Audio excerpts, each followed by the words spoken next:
2022년 미국 나스카컵 시리즈 최종전의 마지막 랩, 모든 레이싱카들이 코너를 돌면서 속도를 줄이고 있었고 모두가 지금 그대로 순위가 매겨지겠다고 생각하고 있었죠. 하지만 바로 그때 무명의 드라이버 로스 체스테인이 목숨을 건 레이싱 기술을 실행해버립니다.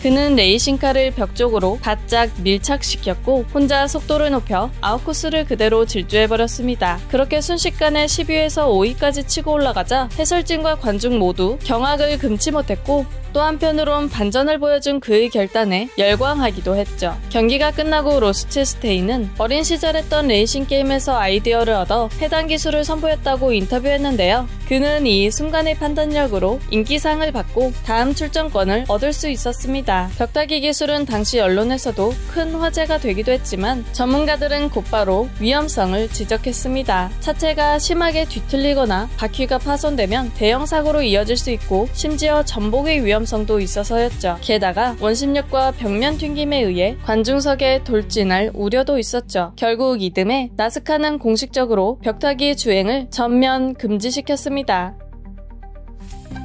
2017년 이탈리아 픽시 자전거 업체 다프네 픽시드의 유튜브 채널에 슈퍼맨이 귀환이란 제목으로 영상이 올라왔습니다. 자전거는 자세를 어떻게 하고 타느냐에 따라 빠르기의 차이가 달라지는데요. 슈퍼맨 자세에 가까울수록 공기 저항이 제일 적어 더 빠른 속도로 나아갈 수 있죠. 하지만 고개를 가누기 어려워 시야를 확보하기 어렵고 낙차사고 시 얼굴부터 빠른 속도로 땅에 떨어지기 때문에 매우 위험하다는 단점이 있습니다. 이 슈퍼맨 자세의 원조는 스코틀랜드의 사이클 영웅 그레엄 오브리입니다. 그는 1990년대 사이클계를 주름잡던 선수로 에어로다이나믹, 즉 공기역학을 이용해 끊임없이 자전거와 자세를 연구했고 신기록을 세웠던 인물입니다. 당시 오브리는 국제 사이클 연맹이 금지한 규정들을 회피하면서도 속도를 빠르게 낼 수 있는 방법을 찾기 위해 많은 노력을 기울였습니다. 자전거에 숄드 베어링이 없던 시절 세탁기의 고속 회전의 아이디어를 얻어 베어링을 뽑아 자전거에 쓰는가 하면 자전거를 하나하나 용접해 직접 만들기도 했죠. 이뿐만이 아니라 빠른 속도를 위해 갖가지 기괴한 자세들을 만들어냈는데 그중 가장 유명했던 게 슈퍼맨 자세였습니다. UCI 규정 때문에 처음에 보여드렸던 영상 속 자세와는 다르지만 팔을 슈퍼맨처럼 앞으로 쭉 뻗어 슈퍼맨 자세라는 별명을 얻게 되었죠. 그러나 국제사이클 연맹은 낙차의 위험성과 공정성 논란을 근거로 이 자세를 금지했고 안타깝게도 그레이엄의 기록 또한 무효 처리되었습니다. 하지만 20년의 시간이 흐른 2014년 5월 해당 규정이 개정되면서 그레이엄의 기록 또한 복권될 수 있었습니다.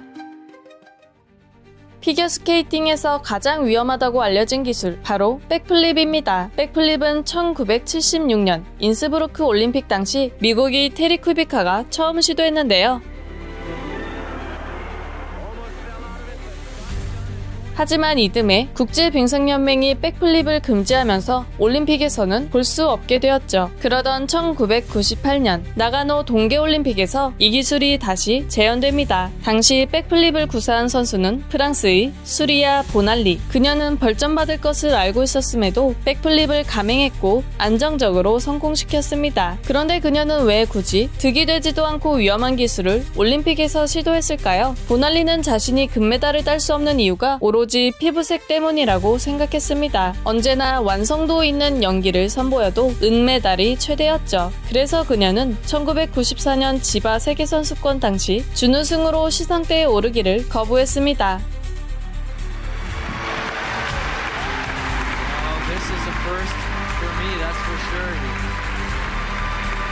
관중석에서 비난이 쏟아지자 겨우 올랐지만 메달을 바로 벗었죠. Accept the medal. What was the problem? Because it's not my place and I'm just disappointed. So you have... Are they unfair to you, Surya? What? Are the judges unfair to you? It's a lie, but do you feel you were robbed tonight? Is that what you're saying? Did you deserve the gold medal, Surya? I don't know. I'm just not lucky. Will you quit amateur skating now? I don't know. So yeah. 그렇게 금메달을 손에 쥘 수 없었던 슈리아 보날리는 어느덧 그녀 인생의 마지막 올림픽을 맞이하게 되었는데요. 하지만 아킬레스 힘줄 부상을 입은 그녀는 쇼트에서 6위 기록을 얻었으며 프리에선 그녀의 개인기인 트리플 러츠도 시도할 수 없었습니다. 대신 그녀는 온 힘을 다해 백플립을 구사하며 그녀의 진가를 제대로 보여줬습니다. 최근까지도 ISU 규정상 백플립은 금지되어 왔고 아이스쇼나 갈라에서만 종종 시도되곤 했는데요. 하지만 2024년 피겨스케이팅 유럽 선수권 대회에서 샤오잉파가 백플립을 깔끔하게 선보이며 큰 갈채를 받았습니다. 물론 이 기술로 그 또한 2.1 감점을 받았지만 그럼에도 대회에서 우승을 하였죠. 샤오잉파의 영향인지 ISU는 2024년에서 2025 시즌부터 백플립을 시도하는 선수에게 감점을 주지 않기로 결정했습니다. 남성이 여자 선수의 발목을 잡은 채 빙판 위에서 회전시킵니다. 여성이 머리는 빙판에 닿을 듯 말 듯 보는 이들로 하여금 손에 땀을 쥐게 하는데요. 저러다 머리를 땅에 찢는 건 아닐지 한시도 눈을 뗄 수 없습니다. 헤드뱅거 스핀이라고 이름이 붙은 화려하고 고난이도의 동작이 요구되는 이 기술. 하지만 이를 구사하다가 다친 선수들도 있는 만큼 국제빙상연맹은 정식 대회에서 이를 전면 금지시켰습니다. 대신 갈라 공연처럼 쇼적인 요소가 강조되는 무대에서는 가끔씩 볼 수 있죠. 오로지 인간의 힘만으로 창을 던져 거리를 경쟁하는 창 던지기. 한 남성이 몸을 빠르게 회전시켜 창을 멀리 튕겨냅니다. 이 남성은 창 던지기 기술을 고안해낸 펠릭스입니다. 그는 1956년 원반 던지기와 유사한 기술을 창 던지기 종목에 응용하여 기존보다 한참 더 먼 비거리를 획득했죠. 펠릭스는 당시 112m를 던졌다고 알려져 있습니다. 이는 현재 남자 세계 기록인 98.48m보다 훨씬 먼 거리죠. 하지만 문제는 창이 보통의 포물선이 아닌 옆으로이거나 뒤집혀 날아갈 가능성이 상당했다는 겁니다. 게다가 그는 창 손잡이에 비눗물을 바르기까지 했으니 관중석이나 경기장 밖으로 튀어나갈 위험이 매우 컸습니다. 안 그래도 위험한 종목인데 거기에 더한 기술을 개발했으니 국제육상경기연맹의 금지는 당연한 결과였죠. 이후로 창 던지기 종목에선 창의 디자인, 무게, 투사각 등 세부 규정을 더욱 엄격히 둬서 예측 불가능한 궤도를 사전에 차단하였습니다. 미국 체조 선수 커트 토마스가 개발한 이 공중회전 동작은 마루운동에서 몸을 수평으로 길게 뻗은 채 1.5번 고속회전을 하고 그 뒤 트위스트를 하고 착지하는 초고난도 기술입니다. 성공만 하면 엄청난 가산점을 기대할 수 있었던 만큼 많은 선수가 도전했죠. 구소련의 인기 올림픽 선수였던 슈슈노바 또한 토마스 살토를 완벽히 구사해 많은 찬사를 받았습니다. 하지만 위험한 기술인 만큼 이를 도전했던 선수들의 부상도 상당했습니다. 대표적으로 이 기술을 연습하던 소련의 세계 챔피언 엘레나 무키나가 많이 회자되고 있죠.